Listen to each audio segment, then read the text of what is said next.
حضور نبی رحمت صلی اللہ علیہ وآلہ وسلم نے ارشاد فرمایا، ما من مولود الا یولد علی الفطرہ فابواہ یہودانہ او ینصرانہ او یمجسانہ او کما قال النبی صلی اللہ علیہ وآلہ وسلم۔ حضور فرمایا ہر پیدا ہونے والا بچہ فطرت اسلام پہ پیدا ہوتا ہے۔ اب اس کے ماں باپ اس کو یہودی بناتے ہیں، اس کے ماں باپ اس کو عیسائی بناتے ہیں، اس کے ماں باپ اس کو مجوسی بناتے ہیں۔ تو گھر کا ماحول بچے کی ذہن سازی کرتا ہے، تو وہ فطرتاً مسلمان پیدا ہوا ہے، اس کی طبع کے اندر اسلام رکھا گیا تھا۔ تو ماں باپ کی تربیت اسے جس سانچے میں ڈھالنا چاہے ڈھال دے، مجوسی بنانا چاہے تو مجوسی بنا دے گی، اگر وہ بت پرست ہوں گے تو بیٹا بھی بتوں کو پوجنے لگ جائے گا، ان کی تعظیم بجا لائے گا، اور اگر وہ اسلامی طریقے کے مطابق اس کی تربیت کریں گے اور وہ مسلمان ہوں گے تو بچہ ایک صالح مسلمان کی صورت کے اندر معاشرے کا ایک صالح فرد بنے گا۔ اس لیے بچے کی تربیت کا جوہر ماں باپ کے ہاتھ میں ہے، اور اس میں پہلی درسگاہ ماں کی گود ہے۔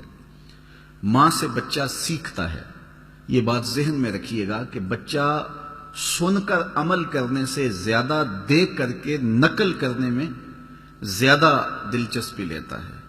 وہ ماں باپ کے کردار کو سیکھتا ہے، اس لیے ماں باپ کو اپنے کردار کو اتنا پاکیزہ رکھنا چاہیے کہ بچے اس پاکیزہ ماحول میں پرورش پائیں۔ بہت سارے لوگ آ کے ہمیں کہتے ہیں کہ جناب اس کے لیے دعا کیجئے کہ یہ نماز نہیں پڑھتا، تو میں پوچھتا ہوں جناب آپ پڑھتے ہیں؟ تو وہ کہتا ہے ہاں میں تو نہیں پڑھتا، یہ تو پڑھے۔ تو میں کہتا ہوں یہ کیوں پڑھے؟ تو اگرچہ یہ ہر شخص کی آرزو ہے کہ میری اولاد نیک ہو، ایک چور بھی ایک آرزو رکھتا ہے کہ میری اولاد اللہ کی ولی بنے، لیکن ایسا نہیں ہوتا۔ جو ضابطہ ہے عمومی طور پہ وہ یہی ہے کہ جس طرح کے ماں باپ ہوتے ہیں اس طرح کی اولاد ہوتی ہے۔ الولد سر لابیہ، جو اولاد ہوتی ہے وہ والدین کا راز ہوتی ہے۔ یہ کبھی کبھی ہوتا ہے کہ نیکوکاروں کی اولاد بھی بری ہو جاتی ہے اور بروں کی اولاد بعض اوقات اچھی ہو جاتی ہے، لیکن یہ قاعدہ نہیں ہے۔ قاعدہ یہ ہے کہ اچھوں کی اولاد اچھی ہوتی ہے، اچھی تربیت کے ماحول میں پلنے والے بچے صالح ہوتے ہیں، اور برے ماحول میں پرورش پانے والے بچے برے ہوتے ہیں۔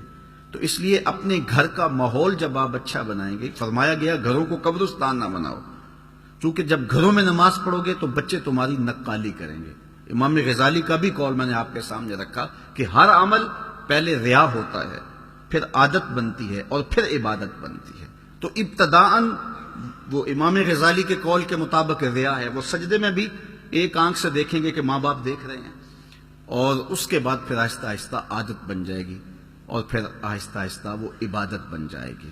اور یہ بات ذہن میں رہے کہ جو بچے بچپن میں نیک عمل کرتے ہیں، بلوغت کے بعد احکام شریعہ کا نفاذ ہوتا ہے، لیکن جو بچے بچپن میں صالح اور نیک عمل کرتے ہیں ان کا ثواب ماں باپ کے نامہ اعمال میں لکھا جاتا ہے۔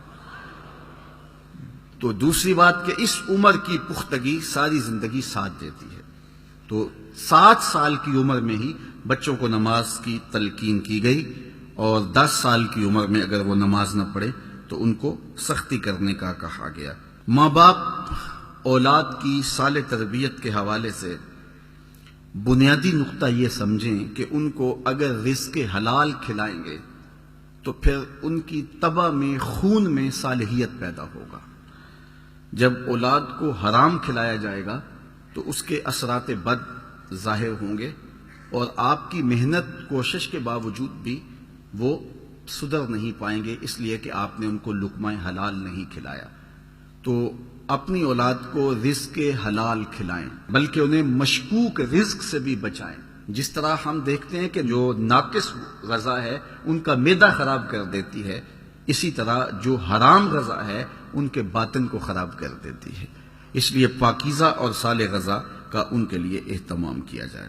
اپنے اولاد کی اچھی کفالت کرو، جو وسعت ہے اس کے مطابق اپنی اولاد کے اوپر جو ہے وہ کشادگی کی جائے۔ میرے حضور علیہ الصلوۃ والسلام نے فرمایا جو تم لقمہ لا کے اپنے اہل خانہ کے منہ میں رکھتے ہو وہ بھی صدقہ لکھا جاتا ہے۔ تو اپنی اولاد کے اوپر کشادگی کے ساتھ خرچ کرنا چاہیے، اور انہیں کشادگی بھی دینی چاہیے، لیکن انہیں قناعت اور توکل بھی سکھانا چاہیے۔